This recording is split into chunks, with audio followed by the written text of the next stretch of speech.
A massive 115-page report has come out demonstrating how incompetent Kash Patel really is behind the scenes. I'm going to cover that along with Senator Mark Kelly doubling down as the leader of the seditious six, stating that the military should absolutely be ignoring the commander-in-chief, President Trump's orders.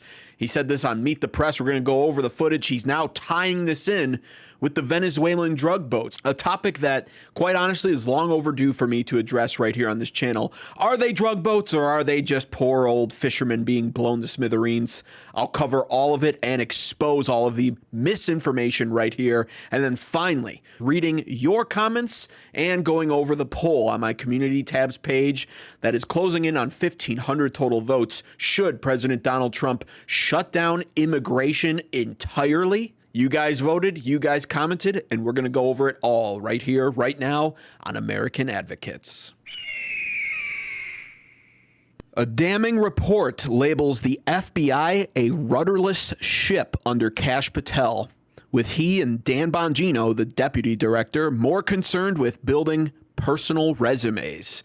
And the crazy thing about this article specifically is that it's actually from the New York Post, which is a very right-wing leaning newspaper. Nevertheless, the report has been put out. Apparently, it's 115 pages, and it's an official report that will be going before the government to be reviewed. So it's actually kind of serious, and there's a lot of information that's been revealed in this report. A couple of things very embarrassing for Kash Patel, but this is a topic I've wanted to deep dive in on this channel for a little while now, because honestly, I am of the opinion that Kash Patel did not live up to the hype or up to the American standards. We were promised a lot when it came to him, and he has completely failed to deliver on everything that he stood for before becoming the director of the FBI. I firmly believe he should resign. If you do too, be sure to leave a comment down below. Your comments truly help videos like this perform well in the algorithm. But let's cover this embarrassing report that came out about FBI Director Kash Patel. It does not put him in a good light. According to this report, from both active duty and now retired FBI agents, there was an issue during the Charlie Kirk assassination where the plane landed with Kash Patel on it, and he apparently refused to deboard the plane until somebody could find him an official special agents labeled FBI jacket for him to wear. You can see in this report, FBI Director Kash Patel in the FBI raid jacket. According to Alpha 99, FBI Director Kash Patel arrived at the Provo Airport in Utah on September 11th, 2025. Alpha 99 said that after his plane landed, Director Kash Patel would not disembark from the plane without an FBI raid jacket. Based on Alpha 99's reporting, FBI Director Kash Patel apparently did not have his own FBI raid jacket with him and refused to step from the plane without wearing one. Alpha 99 went on to say many FBI special agents were busy working in the aftermath of the assassination of Charlie Kirk, and that FBI personnel had to stop and ask around to find an FBI raid jacket, a medium-sized one, that would fit Director Kash Patel. Alpha 99 said there were many large and extra large FBI raid jackets available. But finally, according to Alpha 99, FBI personnel searching for a medium-sized FBI raid jacket found one. That raid jacket belonged apparently to one of the female FBI special agents. It was delivered to Director Kash Patel on the plane, but as he was inspecting the jacket, Director Patel noticed two areas of the upper sleeves that did not have Velcro patches attached. Alpha 99 said the Director Kash Patel then reportedly said he would not leave the aircraft until he had the two patches to cover those areas. According to Alpha 99, members of an FBI SWAT team took patches off their uniforms and ran those patches over to FBI Director Kash Patel at the airport.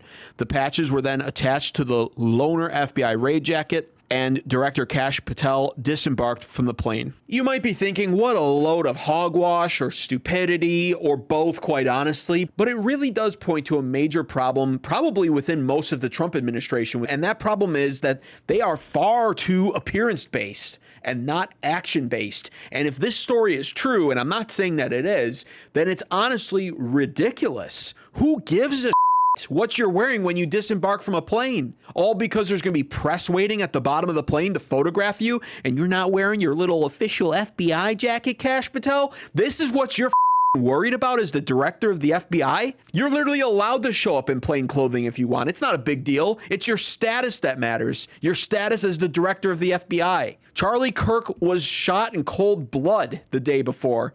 And this is what his concerns are? What jacket he's wearing? And the fact of the matter is, I have found proof surfaced on the internet that all but confirms this story is true. This is a screenshot from Chris D. Jackson on X. You can see the timestamp there, 9:05 p.m., September 11th, 2025. He says, uh-oh, Kash has his little FBI jacket on now. I'm sure he is really proving to be a real asset on the ground in Utah. And so apparently that means that at the very least, that news story somehow got leaked and was cycling that same day as people on X were posting about it. That tells me that there very likely is a grain of truth to this at the very least. And it's honestly a terrible look for Kash Patel. You know, we didn't get anything we were promised with this guy at all. Now come to find out he's an absolute diva behind the scenes, because that's what this is. That is just diva behavior right there on display, if it's all true. And it's a shame because stories like this combined with what we've seen out of him this year is a complete 180 turn. It feels like such a far cry from the man we thought we were getting as director of the FBI. I mean, this was Kash Patel just what, 2 years ago? And why is it that the Senate, you know, and good for Senator Blackburn to try to get it out, but then Dick Durbin comes over the top and says, no, we're not going to release the names. I don't care about the list itself, but if you release the names, right? What the hell are the House Republicans doing? They have the majority. You can't get the list? You're going to accept Dick Durbin's word, or whoever that guy is, as to who is on that list and who isn't, and that it can and can't be released? Put on your big boy pants and let us know who the pedophiles are. We have an election coming up, and we need to adjudicate this matter at the polls. God knows the FBI and DOJ aren't going to do anything. But how are you going to reward the FBI with a new headquarters building after their illegal surveillance on Donald Trump continues with a reauthorization of FISA, and we can't even get basic documents out? I mean, this is the guy that literally pretty much campaigned to become director of the FBI. It seemed like his life goal. When you listen to videos like that, you believe what he's saying and you believe his ambition and passion centered around all of this. We thought for sure this was going to be the guy that brought down the FBI, but in a good way, exposed all the corruption. And what have we gotten from him? Nothing. I mean, just take a look at the tweet that he put out after being sworn in to the FBI. The FBI is entering a new era, one that will be defined by integrity, accountability, and the unwavering pursuit of justice. There will be no cover-ups, no missing documents, and no stone left unturned. And anyone from the prior or current bureau who undermines this will be swiftly pursued and brought to justice. If there are gaps in the Epstein investigation, we will find them. If records have been hidden, we will uncover them. And we will bring everything we find to the DOJ to be fully assessed and transparently disseminated to the American people as it should be. The oath we take is to the law and the Constitution, and under my leadership, that promise will be upheld without compromise. And we go from Kash Patel 2022 and 2023 speaking purely in a base language about the Epstein Files, letting us know exactly what he wants to do. He wanted to turn FBI headquarters into a deep state museum. That doesn't look like it's going to happen either. Then we go from that tweet promising the most to all of a sudden, fast forward just literally a couple of weeks, couple months later, depressing like this. You've seen most of the files. Who, if anyone, did Epstein traffic these young women to besides himself? Himself. There is no credible information. None. If there were, I would bring the case yesterday that he trafficked to other individuals. And the information we have, again, is limited. So the answer is no one?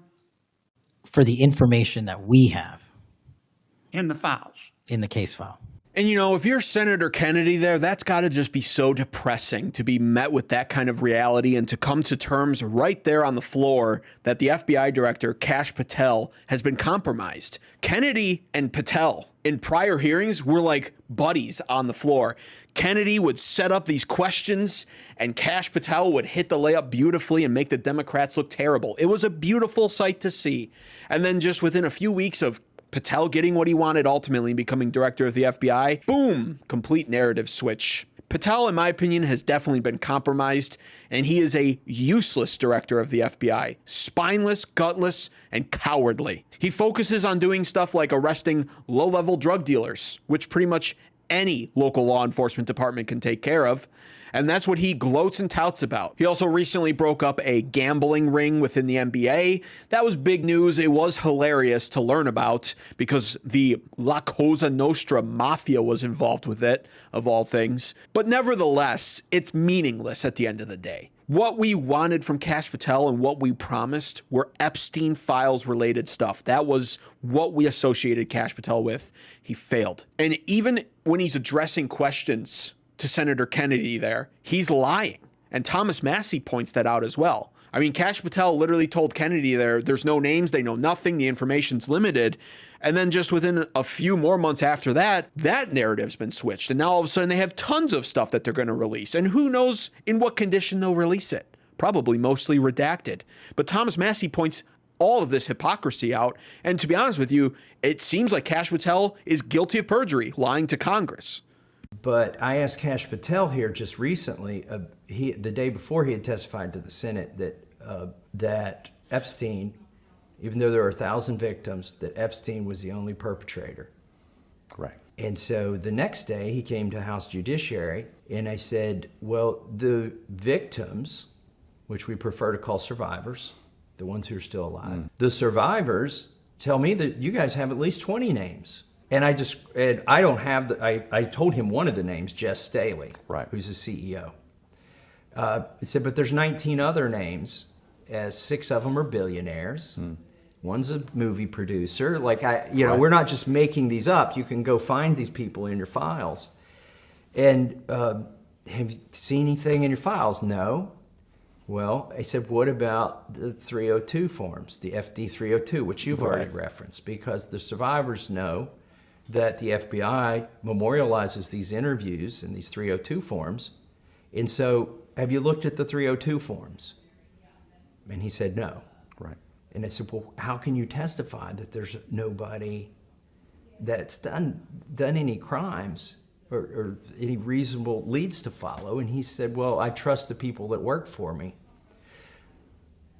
Well, that's a problem. And so are you following along with the problem centered around Kash Patel and why there might be a 115-page report that's been released centered around his incompetence? The guy's more worried about what jacket he wears before he disembarks a plane in front of press photographers to go investigate the assassination of Charlie Kirk, which is, by the way, a time-sensitive matter. And again, that's an unconfirmed report, but it seems like it could be very true. And then on top of it, he trusts underlings when it comes to literally the most important topic that the guy pretty much ran a campaign to become an FBI director off of. He can't even be bothered to look at all of the information himself. And so the question now you have to ask is, what has gotten into this guy? And some people are pointing fingers at this topic right here. His girlfriend, because apparently Kash Patel's girlfriend, Alexa Wilkins, worked for PragerU.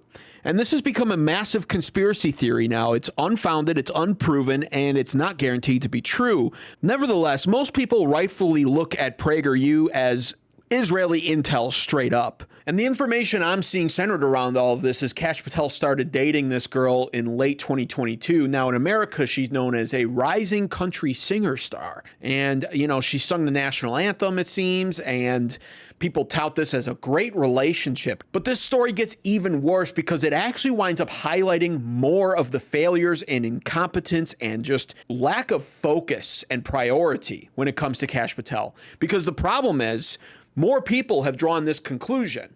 Some people on the internet have taken to calling Kash Patel's girlfriend a honeypot. And if you don't know what that term means, it basically means an Israeli intelligence spy who is purposefully aligning herself with a powerful figure to gather intel. That's what an Israeli honeypot would be. And so Kash Patel has not taken too kindly to this.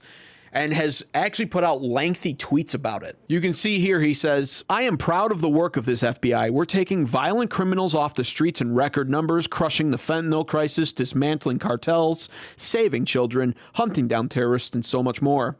Let me be clear, we will not be distracted by baseless rumors or the noise from uninformed internet anarchists and the fake news. I've always said, criticize me all you want, but going after the people doing great work, my personal life, or those around me is a total disgrace." He then goes on to say, "The disgustingly baseless attacks against Alexis, a true patriot and the woman I'm proud to call my partner in life, my partner." I'm just going to be real with you. I can't stand the term partner when it comes to a relationship between a man and a woman. And I think it really does speak something to the kind of men that use that term to describe their girlfriend, fiance, or wife. She's my partner, my best friend. I mean, I don't know where I'd be so lost without my partner. Shut the up. Call her your girlfriend. Own her. Anyway, she is a rock-solid conservative and a country music sensation who has done more for this nation than most will in 10 lifetimes. I'm so blessed she's in my life. Attacking her isn't just wrong, it's cowardly and jeopardizes our safety. My love of family will always be my cornerstone, and you will never tear that down or keep me from them. And this FBI will stay laser focused on our mission and continue the reform we promised, rebuilding this bureau from the ground up. And to our supposed allies staying silent, your silence is louder than the clickbait haters. Now, X can be a very brutal place because it is mostly uncensored and largely free, which is beautiful. That's the best thing about X. And to this day, I give Elon Musk so much praise for affording us that ability. So much so, though, that even on a tweet like this, Kash Patel got community noted into oblivion.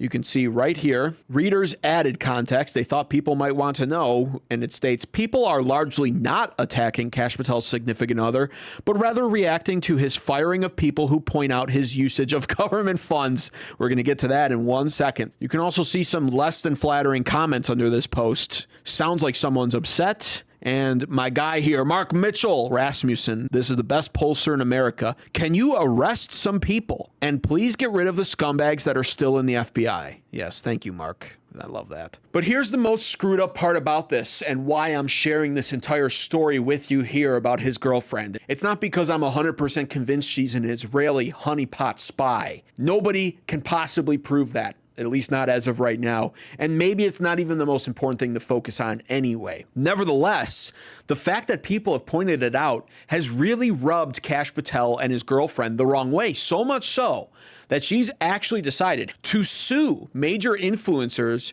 who have drawn the lines and made this kind of a connection. Going so far as to point it out on social media that she may be an Israeli honeypot. Apparently, this has triggered her beyond belief. She can't handle it, and she's filed a $5 million lawsuit for defamation against influencers who make this connection. And this truly is a terrible look because, again, where are your priorities? Why are you focusing on anything like this? To make a tweet as the director of the FBI about your personal life because a few influencers pointed out that your girlfriend who worked for PragerU might be, nobody even said might be an Israeli honeypot.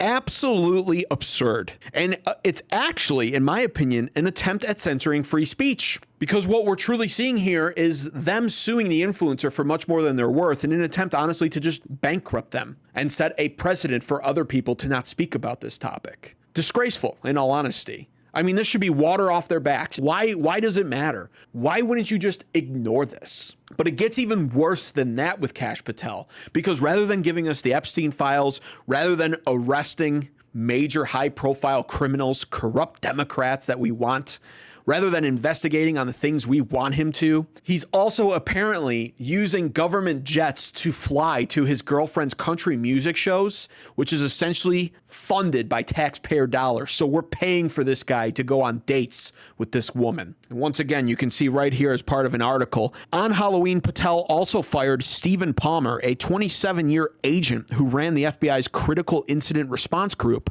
the unit that responds to high-risk situations like child abductions and hostages. It's also the unit that oversees the agency's use of its government planes. Palmer and other officials had tried to explain to Patel's staff that the more he used the plane for personal travel, the less it could be used for other Bureau operations, according to people familiar with the matter. An FBI official said Palmer's ouster wasn't related to the plane issue and said Patel regularly consults his advisors on how to allocate resources. And so, to fill in the missing context there, he's firing people who have dared to speak up about his use of government planes for private trips, essentially to go date his girlfriend, who doesn't live in the same state as him. She's apparently in Tennessee, and I'm going to cover that in a second because this story continues to get worse and makes Patel look even more stupid. But yes, it's true, he fired somebody for this because apparently, according to the story here, the boss found out Kash Patel was doing this and was not pleased, and I'm assuming they mean President Donald Trump himself. Nevertheless, this is actually the account of that happening. And most recently being pushed out included Stephen Palmer, a 27-year veteran of the FBI and the third head of FBI's elite critical incident response group. Now, he's fired not for failing his duties, not for misconduct, and not for political disagreements about law enforcement. He was fired because the American people learned that Director Patel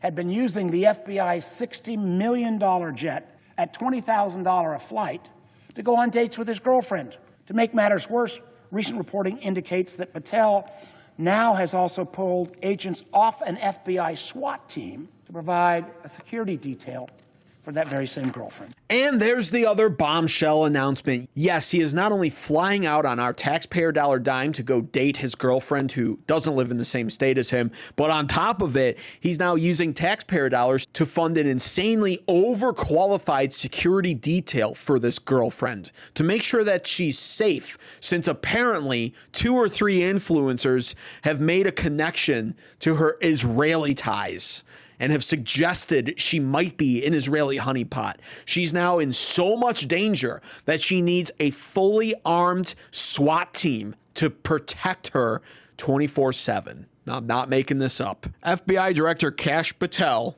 is facing criticism for using SWAT team members as security for his girlfriend. There is an FBI security detail in place to protect the country singer from potential threats, MSNBC reported, citing 2 people with direct knowledge of the situation. The detail, which is made up of elite agents who are typically assigned to Nashville's FBI field office per the outlet, has sparked concern that the unusual assignment may delay law enforcement response to emergency situations. The atypical use of agents has also been slammed as an abuse of power and misuse of resources. The New York Times reported that resources have been diverted from the SWAT team to Wilkins several times in recent months. The use of agents with specialized and high-risk duties in this way is highly unusual, the outlet reported, citing both current and former FBI officials. Typically, partners of high-ranking FBI officials only receive security protection during joint travels. The wife of former FBI Director Christopher Wray received protection when the couple traveled together, per MS Now. The SWAT agents protecting Wilkins, who spends time in Nashville for work, are separate from this security protection and may be slower or altogether unable to respond to crisis situations that develop in the Nashville area, MS Now reported, citing anonymous sources. I mean, what the is wrong with Kash Patel, man? This is just not the guy. And I've called for him to resign or be fired all the way, I think, dating back to July, when I think everybody started to realize just how much of a phony this guy really was. To summarize all of this, we were promised the Epstein Files release and essentially the dismantling of the FBI from within. Kash Patel was supposed to be the guy going in there like the Juggernaut from the X-Men. He was supposed to ram his way through room by room and dismantle and expose all the corruption, turning the FBI headquarters into a deep state museum, ridding it of all the corruption, being more transparent with the American people, and giving us what we want: the Epstein Files, the Epstein list, and justice for the names on that list. And all we've gotten ever since then are lies, cover-ups, and bull stories like he doesn't want to leave the plane if he doesn't have an official FBI jacket on. Everyone needs to know he's the head of the FBI and he needs the big FBI name on there. And if it doesn't have the Velcro patches on the arms, it's just not official enough. He'll just sit his ass on the plane during a time-sensitive event where investigation is crucial. He can't be seen not wearing an FBI jacket. Then he gets all butthurt about a couple of influencers referring to his girlfriend as a possible Israeli honeypot. So much so that apparently he's on board with her suing these influencers for $5 million in a defamation lawsuit that is purely meant to punish them via the process and essentially bankrupt them. And finally, he decides that his girlfriend's life is apparently worth taxpayer dollars funding elite SWAT members to protect her. All of this instead of him just doing his job. We literally want this guy to do what he promised. And just like a lot of other people in the Trump administration, he's not delivering. What a disappointment this entire year has been overall. And I'll say it again, Kash Patel, Pam Bondi, and Dan Bongino, get the out of the DOJ and make way for somebody who's actually serious about this job and this line of work. Somebody who doesn't give a about what jacket they're wearing. Somebody who's not worried about protecting some girlfriend that they've known for a year and a half or two with elite SWAT members, and somebody who will actually focus on what we want. Now I want to move on to the next story, moving away from a limped like Kash Patel onto an absolute career politician scumbag like Senator Mark Kelly here, who is now doubling down on his narrative, his seditious narrative that our U.S. military can and should be disobeying orders from the commander-in-chief, President Donald Trump himself. And I'll get to that in 1 second, but I want to fill you in with the context of what's going on here because Mark Kelly has now associated himself with the latest mainstream media narrative spin on everything that the Trump administration is doing using our U.S. military, perhaps the one that they consider the most controversial of all, the Venezuelan drug boats. And in case you've been living under a rock, the Trump administration has been going to absolute war with Venezuelan drug boats trying to ship poison across the borders, literally blowing these boats to smithereens and posting the kill cam footage of it all over social media for everyone to see. And they haven't just been blowing up one boat here or there, they've been blowing up a lot of boats. It seemingly has been happening every single week at least once. And of course, in typical bad faith style that you'd expect out of a liberal, they've been off the walls about this one. Those are poor Venezuelan fishermen. They're trying to feed their families and earn an honest living. And the Trump administration is just blowing up any boat they see floating in the ocean. And I don't know about you, but these up-close photos of these drug boats, I think, tell a much different story. This is not the kind of boat that you fish out of, and I would never expect a liberal man to know how to do something as manly as fish. They're probably more suited towards knitting their latest transgender outfits, but typically, fishermen don't need a speedboat with 3 motors attached on the back of it that's hauling massive blue barrels. You don't store your caught fish in blue barrels typically, and you don't need 3 motors because, for anyone who may not know, fishing is usually more of a relaxing event. Even professional fishing, you don't need to hurry up and get somewhere. The fish really aren't going anywhere. You're going to go where you're going to go, and you're going to cast your rod, and you're going to catch stuff. Or you'll use a net. But you don't need a speedboat. And certainly, by the way, Venezuelan fishermen, who I would say earn less than a modest living annually, could never even afford a boat of that caliber. And so I've got a little side-by-side comparison photo here for the liberals who are too stupid to understand what I'm saying, but essentially the top there is what a drug smuggling boat looks like. The bottom is what a commercial fishing vessel looks like. They're very different. And I've watched personally with great delight every single video that the Trump administration has posted of these Venezuelan drug boats being blown to smithereens.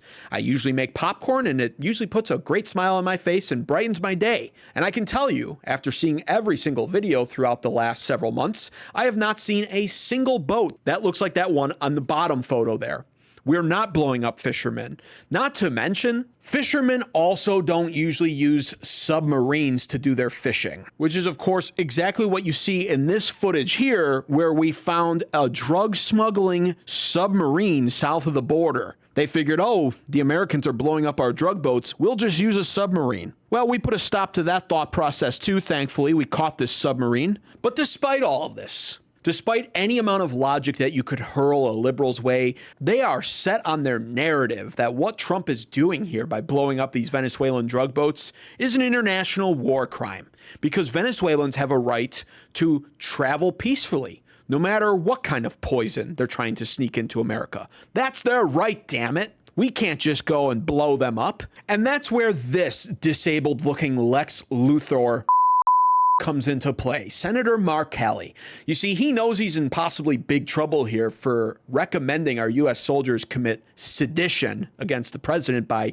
disobeying orders they feel are unlawful. And so what he's decided to do, in a last-ditch effort of self-preservation, no doubt, is he's decided to grift onto this Venezuelan drug boat obliterating that we're witnessing from the Trump administration and from Pete Hegseth. And so here is Senator Mark Kelly speaking on the topic on Meet the Press. You can certainly go to the judge, advocate generals, the lawyers, and have a discussion about it. If you don't have time, you just say simply, I'm not going to do that. That's against the law. It puts a lot of burden on the troops to make a decision in real time. It puts a tremendous amount of burden on officers in the military, but that is their responsibility. And they can figure out, a reasonable person can tell something that is legal and something that is illegal. So would you refuse these specific orders to strike drug boats if you were still in uniform? Well, the difference between the initial strike and what is being reported, as a second strike, and those things are different. I think this administration has tied themselves in knots, the explanations that we have received on how this is all legal. And I was saying weeks ago, my concern is with the service members, that we're going to put these individuals in a really, really tough decision, in a tough place. And they may find out, down the road that they did something that is illegal. It is not fair to them. That's why we need presidents and Secretary of Defense who understand the Constitution, who understand the rule of law, and have more respect for the Constitution and the country and service members than the whims of a president. So much wrong there, and I want to point out the most important part of what he's doing. He's preying on the fear that we often see from within the Republican Party that I would tell you is their number one weakness, and that is future Democrat retaliation from the inevitable reality of Democrats regaining power and seeking revenge, just like we saw them do during the Biden regime to President Donald Trump himself. Because what he cleverly said there is, down the line, these soldiers may find out that they broke the law, and that's not fair to them. Essentially, what he's doing by saying that is trying to apply real-time pressure to our United States military men and women who are currently taking these actions to do what I would call protect America from literal poison being shipped across our borders. By the way, they are following orders, and they are following lawful orders from President Donald Trump. And the reason why I can confidently actually tell you this is because very, very early on in President Donald Trump's presidency this year, sometime around late January or February, he had Secretary of State Marco Rubio designate all cartels as foreign terrorist organizations, which means we are at war with these people, and rightfully so. They may not come across the border in droves and shoot us down and mow us down or even blow us up like perhaps a Middle Eastern would. But what they're doing is they're killing off large amounts of the population by smuggling in poison, drugs, oftentimes laced with fentanyl, which is incredibly deadly, of course. And so the Trump administration ran on this promise. This was one of Trump's campaign promises. And as the commander-in-chief, backed by the Secretary of State Marco Rubio's actions of designating these cartels as foreign terrorists, he is well within his right to order the military to strike these boats and kill the people operating them. They are an absolute threat to America. And because they're designated as foreign terrorists, they are literally enemies we are at war with. End of story. So for him to say that these soldiers are acting on the whims of a president, that's the commander-in-chief there. And he's a retired military man, this guy. So what he's essentially doing is speaking out against his commander-in-chief, the one with the ultimate say, the one who leads the military unquestionably. He should know better, and he does know better. But he's preying on the weakness of the Republicans, the fear of future retaliation and revenge, combined with the hesitancy to act and dish out appropriate consequences for behavior like this. Make no mistake about it. What Senator Kelly is doing here is daring the Trump DOJ to do something about it, because in his mind, at least, he doesn't think they will. And I'm beginning to doubt if we'll ever see justice handed out by the Trump Department of Justice. However, justice might be coming Senator Mark Kelly's way one way or another, because while we can't depend on that useless Pam Bondi, there are other avenues where justice is being explored for this guy. He, because he's retired, might wind up being called back to face the military courts, and they're far less lenient on like this than that dumb blonde in office Pam Bondi is. So there's that. There's a little bit of hope around all of this in my mind, that we might see this guy get what he deserves, which is none other than a 10-year prison sentence with a 6-figure fine. However, there's a little bit of controversy around these drug boats recently that he's playing more into. And that controversy has to deal with one of the drug boats that was blown up, apparently had 2 survivors on it, hanging off the sides of it. And so what did our military do? They struck it a second time. And of course, this is just according to reports that we're hearing. I'm not really sure the validity of that. It could just be a rumor, but apparently that's the case. And I'm going to tell you this right now. The Democrats are again picking the wrong battles. You may get some outrage from leftists who are looking for any way to criticize President Donald Trump. They want to be mad at Trump every single day of their life. So they will naturally grift onto a story like this and grab onto it. Because for some people who have stupid levels of fake empathy, this is just such a horrifying story. I mean, you already neutralized the target and took care of the drug problem. Those 2 poor people somehow survived the explosion. They were hanging on for dear life and you blew them up again. That's outrageous. I don't give a shit. I'm just going to be honest with you. I don't give a shit. I mean, these are what? Venezuelan people? I've never met them. I'll never know them. I don't know their families. And on top of it, they're smuggling poison across our borders. They're literally our enemy, and I'm happy to see them go. That's where I stand as an American. I won't even sit here and pretend that I'm horrified by it or that it's sad that these people lost their lives. I'm thrilled that they lost their lives. I love knowing that they're dead. And I think plenty of Americans agree with that notion and that sentiment. Nevertheless, the liberals are picking this battle to fight on. Trump is an international war criminal. Those were 2 unarmed people that were just trying to survive. And he decided no survivors. No survivors is the motto for the Trump administration and the U.S. military under Trump's leadership. I mean, this guy's a dictator. President Donald Trump was asked about this on Air Force One, and he has stated he doesn't know if it's true, and he would not have actually okayed a second strike on the boat. Number one, I don't know that happened. And Pete said he did not want them. He didn't even know what people were talking about. So we'll look into it. But no, I wouldn't have wanted that. Not a second strike. The first strike was very lethal. It was fine. And if there were 2 people around, but Pete said that didn't happen. Pete Hegseth has also made a statement regarding several pieces of misinformation being put out there about the Venezuelan drug boats. He states, as usual, the fake news is delivering more fabricated, inflammatory, and derogatory reporting to discredit our incredible warriors fighting to protect the homeland. As we've said from the beginning, and in every statement, these highly effective strikes are specifically intended to be lethal kinetic strikes. The declared intent is to stop lethal drugs, destroy narco boats, and kill the narco terrorists who are poisoning the American people. Every trafficker we kill is affiliated with a designated terrorist organization. He goes on to state the Biden administration preferred the kid's glove approach, allowing millions of people, including dangerous cartels and unvetted Afghans, to flood our communities with drugs and violence. The Trump administration has sealed the border and gone on the offensive against narco-terrorists. Biden coddled terrorists. We kill them. Our current operations in the Caribbean are lawful under both U.S. and international law, with all actions in compliance with the law of armed conflict and approved by the best military and civilian lawyers up and down the chain of command. Our warriors in Southcom put their lives on the line every day to protect the homeland from narco-terrorists, and I will always have their back. And he made that statement just a few days ago on November 28th. And I got to say, I love the messaging personally. And I'm not one of those people. I'm not a neocon. I'm not in favor of more wars. But there are a few things that the Trump administration has done that not everyone on the MAGA side of the aisle has supported. For instance, I had no problem with him bombing Iran. People were losing their shit over that, insisting it was going to be boots on the ground. Trump's purchased by Israel clearly now, and that's all that means. And at the time, I remember seeing it thinking, yeah, good, okay. We bombed Iran. They may have had nukes. They may not have. They may have been trying to develop nukes. They may not have.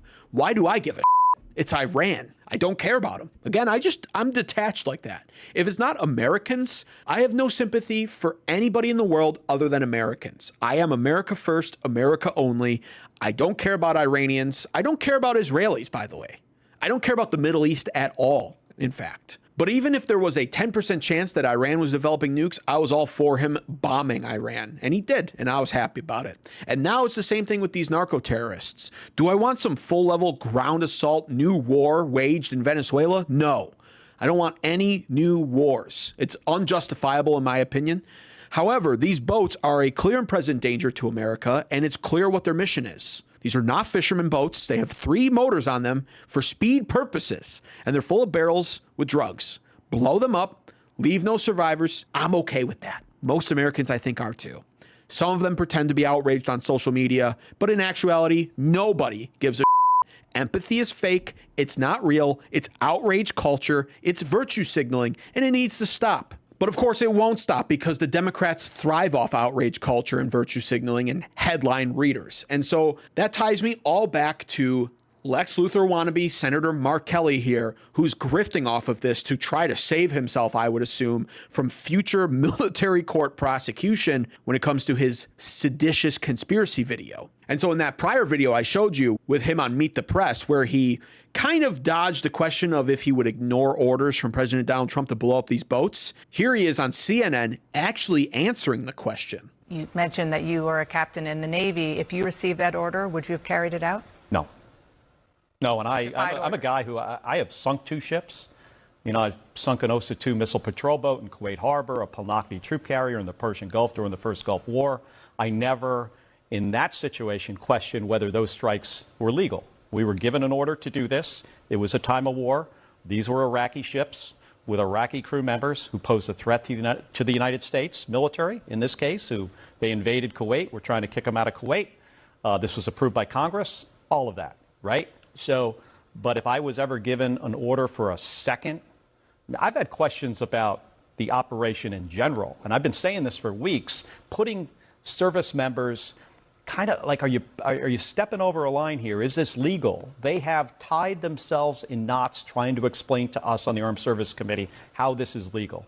Not sharing, you know, all of the information either, which is really troubling.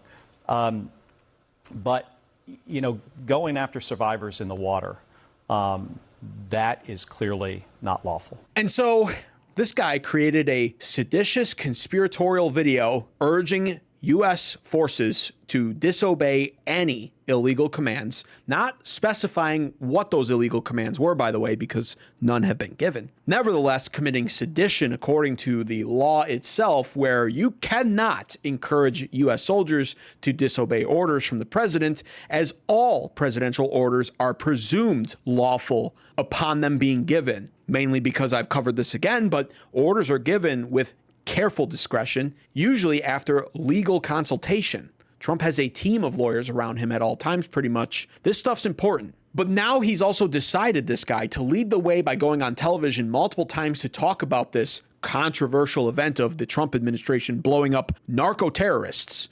Oh my God, what about the narco-terrorists, these poor victims? I mean, you can't make this up, but this is liberal narrative in 2025. We are supposed to be devastated for the lives lost of these narco-terrorists. And he's leading the way by going on TV here and saying, I would have disobeyed that order from Trump. That is illegal. If that's what happened, if those people were clinging onto the side of the boat and they got blown up, that is just terrible. I can't imagine a worse war crime. What a joke this guy is. And he's really only digging a deeper grave for himself here, because this is a officially signed document from Pete Hegseth from the Department of War. It is officially a memorandum for Secretary of the Navy, signed November 25th, 2025. Subject, potentially unlawful conduct by Captain Mark E. Kelly, U.S. Navy retired. The Department of War recently received information regarding potentially unlawful comments made by retired Captain Mark Kelly in a public video on or about November 18th of 2025. I am referring this and any other related matters for your review, consideration, and disposition as you deem appropriate. Please provide me a brief on the outcome of your review by no later than December 10th, 2025.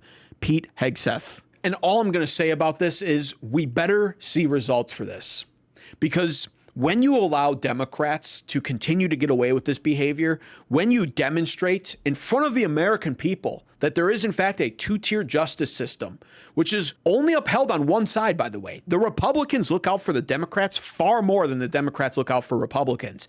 Democrats couldn't be more clear, in fact, in their messaging. If and when they regain control and power, they will be persecuting Republicans who are currently in the Trump administration now. They will be weaponizing lawfare against Republicans who are doing stuff they don't like right now.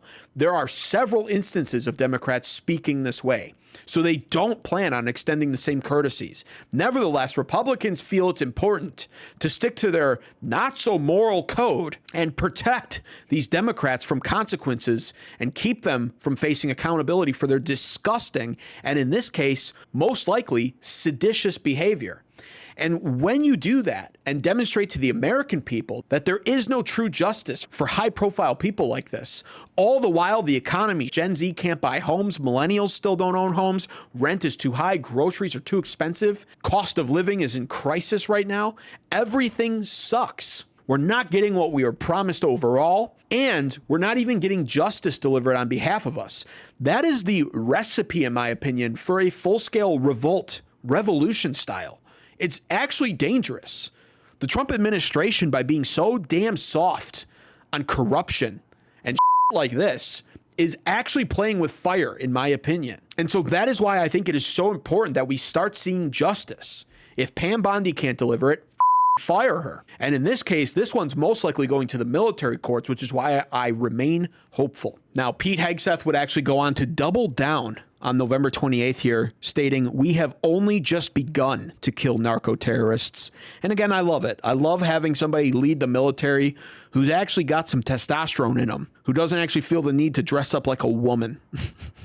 2 days later, he would go on to post this, just to straight up troll the boy Democrats who are complaining about Venezuelan narco-terrorists being killed. You gotta love it. But let me know what your thoughts and opinions are on this topic, especially when it comes to Venezuela in general, because there is a developing plan here, it seems, when it comes to this. The whole regime change thing, I'm just not in favor of it. It's a waste of time. I hope the Trump administration doesn't embrace it. Let me know if you agree with that statement. Also, let me know, do you think we should be blowing up these drug boats? I personally do. It's okay if you disagree with that. Comment down below and let me know. It helps this video perform well in the algorithm. Be sure to leave a like as well, for the love of God. If you made it this far, you owe me a like at the very least. I'm going to move on to the final story here, because it is time to address the poll results that I posted on my community tab of my YouTube page the other day. And I will be featuring many of your comments that you've posted underneath it to make sure your voices are heard. And I'll say this too, be sure to subscribe right now to American Advocates if you want to see these polls, participate in them, and have your comments and your voice heard on this channel as well. This will be a segment I continue to do in the future, because truthfully, it's what it's all about. At the end of the day, this channel is meant to represent all of Americans, or at least the ones that don't dye their hair blue, aren't 300 pounds overweight, don't wear women's clothing when they're a biological man, etc., etc. You get the idea. I represent real Americans on this channel. And when it comes to this poll, my question, first of all, was, should President Trump shut down all immigration entirely for the remainder of his presidential term? You can see the results. Out of over 1,500 votes received, which is actually a higher sample size than what some even official pollsters run off of, by the way, we had 95% of people voted yes, we have too many immigrants, while just 5% voted no, diversity is our strength. And I created this poll because this has been on my mind increasingly more and more as this year has gone on. You know, I think in all honesty, we've been sold a lot of lies when it comes to the foundation of America,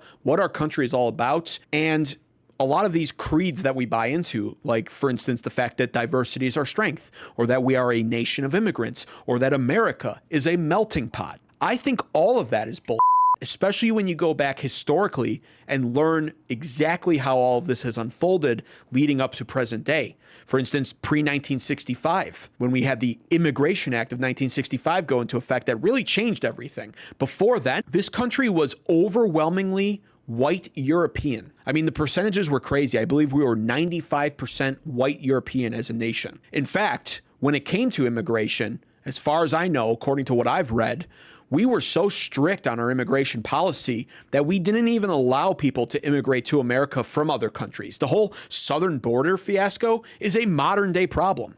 We just didn't even let people up from Mexico overall. We were so selective that we only typically allowed immigrants to come to this nation from European countries. All of that was before 1965. After that, things changed. For whatever reason, we decided to give third world nations a massive chance.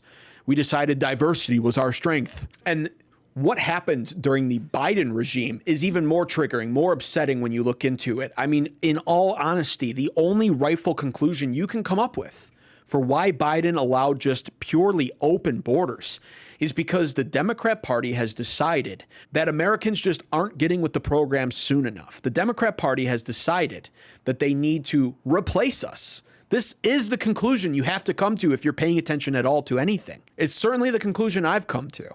And so they've allowed millions of illegal immigrants into this country who they claim can't vote, but we've had several stories to the contrary, who they claim can't receive benefits from all these programs. We've had more evidence to the contrary of that as well. Because the fact of the matter is, these illegal immigrants, they've got to be staying alive somehow. Food and shelter are requirements for that. So that means they've got to be taking up space at some capacity, whether that's renting an apartment or somehow finding their way to owning a home. And they have to be eating, which then means that they're buying more of our food, which is messing with our supply and demand chains, and therefore having a very direct effect on our grocery prices we complain about so often. And no doubt our housing market crisis is partially to blame on them as well. That's just how it works. It's the laws of supply and demand. And so over time, I've just become more and more anti-immigration in my approach to things, where I used to think, you know, for sure it was a strength to have a diverse culture. Now I understand it clearly isn't. Unity is our strength. And we need to return to a unified nation. You take a look at a lot of other countries, and they don't have the levels of diversity that we have. And that's for a reason. It typically just doesn't work. America might be the only country where it partially works. And I'm not advocating for us to become one race. That's not what I'm advocating for. But what I am advocating for is that people who were born here have a right to this country. They have a stake of claim as an American. And right now, we need to focus purely on that. Not visa card holders, not even people who come here and are naturalized. We need to stop it. We need to stop letting them in. Even refugees, for the most part, we need to stop allowing. And we need to focus on Americans. There's no way to justify the level of immigration that we're allowing, even currently under the Trump administration. He may have shut down the borders. He may be stopping the illegal immigrants from coming in. But the level of immigration that we're allowing, these H-1B visas, I'll get to that later on, they're a big problem. We need to halt all of it. Americans are in dire straits right now. The economy sucks. Gen Z can't find a job. They'll never own a home. Millennials still can't buy a home for the most part. And our groceries are too much. And here we are focusing on the needs of other people who aren't from this country, who don't even love America. It's inexcusable. And so contrary to where I was even just a year ago, I am now of the belief that we should absolutely shut down our immigration system for at least the remainder of Trump's term. I think ideally, we could very likely use a 10 to 20 year moratorium on immigration and shut it all down for that length of time. I'm talking 10 to 20 years. But let's see what you guys had to say about it in the comments below on this poll. Nathaniel Weber 7843 says, I'm perfectly fine with the extreme limitations on citizenship acquisition according to law for the people who have been in the pipeline assimilating for years.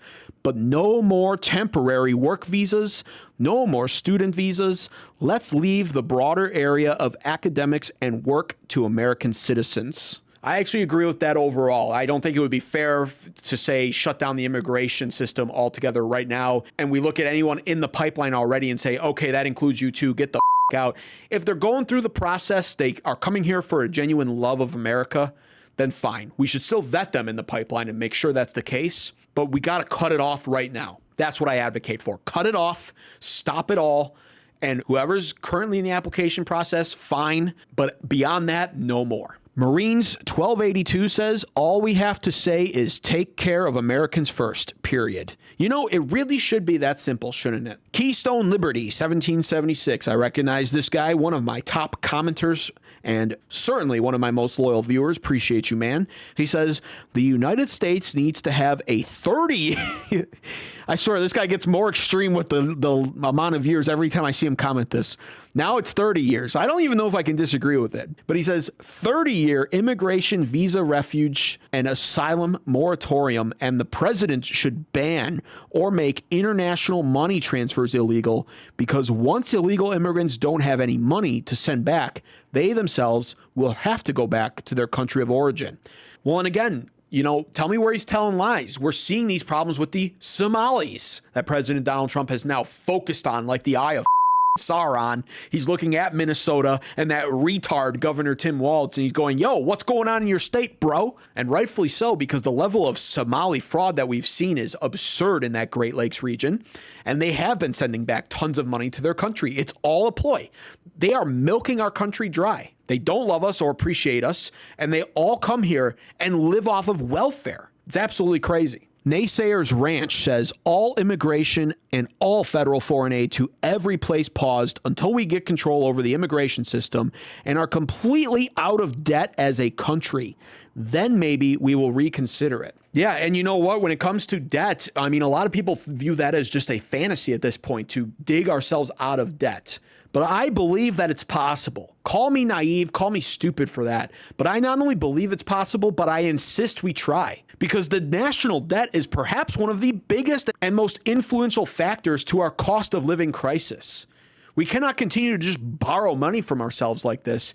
I believe, from what I've been told, our national debt is now officially higher than the amount of money we print on an annual basis. How's that even possible? How do we have more debt than what's even in circulation? That just should not be. And again, I agree with the point as a whole. Why are we so focused on helping everybody else across the world while we're literally a sinking ship right now? You literally can't help other people if you yourself are in need. Paul Halter 4595 says, yes, absolutely. And get the wall done 100. America, America, America. I couldn't agree more. Richard T 6256 says, no president can stop all visitors from America. Congress will have to work together to solve this very serious issue. Well, and that's just it. The unfortunate reality is we do have a president. I give him credit for this. The man has signed hundreds of executive orders already. He has taken a lot of action on things. Unfortunately, we have the laziest Congress in modern political history that loves to take vacations, go on them early, by the way, to avoid, voting on Epstein-related issues. And then when they're back, they manage to get the big, beautiful bill passed and really not much else. Congress should be working overtime right now while the Republican Party has complete control of the entire government. They should be codifying Trump's executive orders. Instead, they're passing bullshit bills that literally don't matter. A lot of these bills that they're passing, this legislation that they look at, has to deal with foreign affairs. Ukraine and Israel, hooray, our favorite topics. Not. I want to see bills and legislation passing through Congress dealing with the economy, dealing with taxes. I want to see all kinds of stuff like that, dealing with our very real invader scenario issue with these Somalis or the Dearborn, Michigan issues. Why are we not getting legislation about that? The domestic front must be put first. America first. Delia Bianco 5259 says, if this country is to survive, we need to know how many and who are collectively living off of Americans' hardworking money. We need to reorganize and regroup. People receiving benefits and financial support while our veterans sleep on the curb. Hell no, you gotta go. America stands by our vets. Unfortunately, that's just not true. America does not stand by our vets, but we should. And I've made that point several times because I also have received comments on this small channel from veterans who are literally telling me they're worried that they're going to be homeless soon. They can't afford their rent. And I'm going to rant about that too. Why is it that the Afghan slob that we saw travel 2,700 miles to Washington, D.C. so he could literally kill our National Guardsmen? Why was that fat able to afford groceries every week? Why was he living in an apartment that is much nicer than what most Americans live in, all in Washington state? It was all provided to him because he's an Afghan refuge and apparently we owe him. That. That is so beyond infuriating. That's the kind of stuff that, honestly, Americans should be taking to the streets with pickets and pitchforks over. We should be letting the government know how displeased we are with like that. Because how does he repay us? He shoots our own. He shoots our military service members. That's how he repays us for free groceries and an apartment nicer than what I would say 60% of Americans live in currently. It's disgraceful. Buffoon1234 says, I'd do some historical research before answering this one. It's easy to see the right answer if you understand how other leaders approached this issue. I agree with that, which is why I cited the Immigration Act of 1965. I implore my entire audience to research that act. It really will open your eyes to the reality of what America was just about a century ago. And it'll completely disprove that whole melting pot myth that we've been fed through our bullshit education system. KH2140 says we have too many illegals. That's true. Mr. Shartley, I was listening to clips from 2009 of people calling into Michael Savage's talk radio show. If you didn't know, you'd think it was recorded yesterday. Same problems that politicians say they're going to change every 4 years. The hot topic for those clips was liberal versus conservative, illegal immigration, and race relations. Yeah, really, not much changes, does it? No matter who you seem to elect, nobody seems to be able to solve the problems. Anthony Duhamel 1166 says, diversity was always America's strength. That you can't see it that way anymore is a mark against you, not the immigrants. That is patently false information right there. Like I cited already, the Immigration Act of 1965 really changed a lot when it came to our immigration policy here in America. Diversity was not always our strength. Pre-1965, the vast majority of America was white, over 95% in fact. And once again, pre-1965 Immigration Act, we also simply just didn't welcome in immigrants from third world countries. We openly discriminated when it comes to our immigration back then. 1965 changed everything, but your history is completely wrong because our American public education system failed you.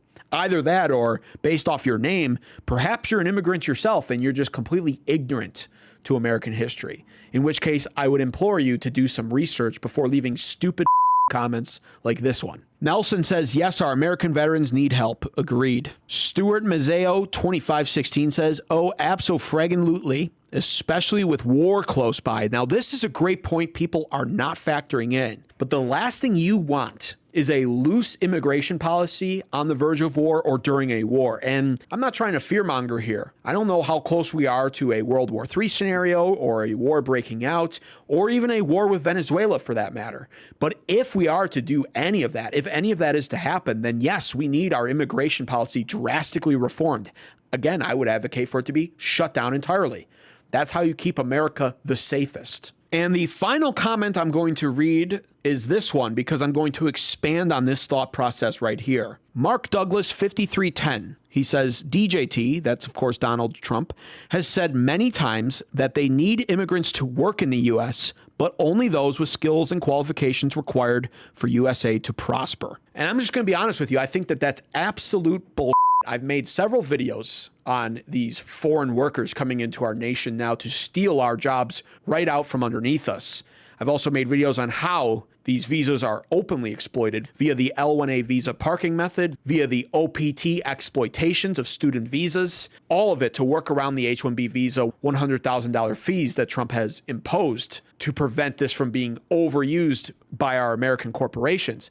Nevertheless, I do not buy into the qualified foreign worker scam anyway, and I'm going to tell you why right now. When it comes to the H-1B visas, when it comes to those foreign workers who are taking all of our tech jobs away from Gen Z, millennials, and even Gen Xers, the vast majority of them, probably something like around 70%, are from the country of India. Apparently, these guys just get their degrees in software development and computer tech, and they're so much smarter than us. They're so much more qualified. And so they deserve to come here, right? I want to point this out, though. This is what their country looks like. This is the country where these overqualified software developers and computer tech engineers are coming from. Does this really look like a country full of overqualified, super intelligent, well-educated people? These computer tech engineers and software developers that just throw heaps of trash into their own water supply and pollute their rivers? This is the country full of the smartest people that deserve to steal our American jobs? Are you kidding me?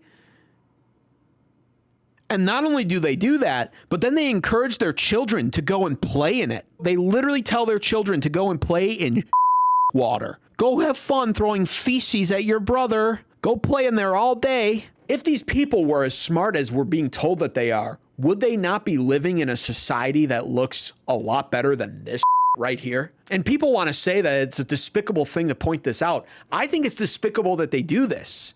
I mean, this is not the mark of intelligence right here. This is sheer stupidity. Their water supply is so polluted that it can't even support marine life. You can't fish out of this water. It's disgusting. And not only that, but these people seem to be allergic to fresh, clean water supplies. As evidenced right here, where you can see this trickle of fresh, clean water, that is just unacceptable to this guy. He's got a piece of trash in his hand there, and he goes, oh, yep, let's just throw that in the clean water. This water is way too clean.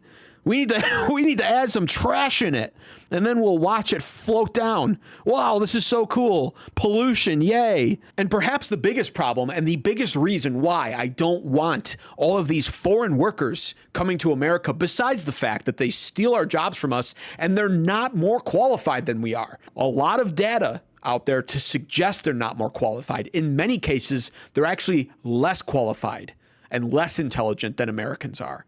Nevertheless, the next biggest reason why is because they don't respect the other countries. Just like every other ethnic immigrant problem that we have here in America, they don't love our country the same way we do. They don't respect us the same way that we do. And so they go to these other countries, like here in Australia, for instance, where these two Indians were photographed, you guessed it, dumping trash in Australia's clean water after apparently they had held an Indian festival.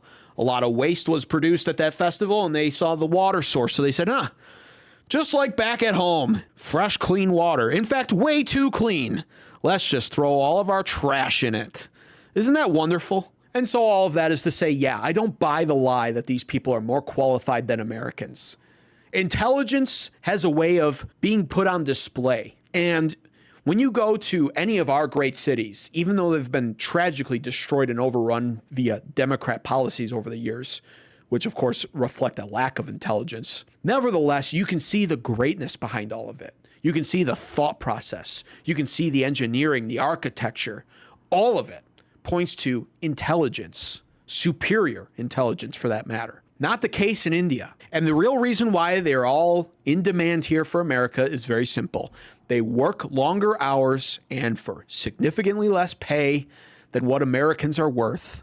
And to these big corporations who are now part of what I call crony capitalism, not that I'm anti-capitalist, I love capitalism, just not this hyper crony capitalism we're currently living under, Americans just aren't worth it. That's what it all comes down to. And that's, again, why we should shut down immigration entirely in America for the next 10 to 20 years, most likely, so that America has a chance to recover, restore our values, hopefully find a way to get our birth rates up. That's a different topic for a different video. But until then, I am in agreement with 95% of the 1,500 people that voted on my poll in my community post. Shut it down. But that's all I've got to say about that. If you enjoyed this video, be sure to leave a like on it. Comment down below on this video what your thoughts are if you didn't already leave a comment on that poll. And thanks so much for watching.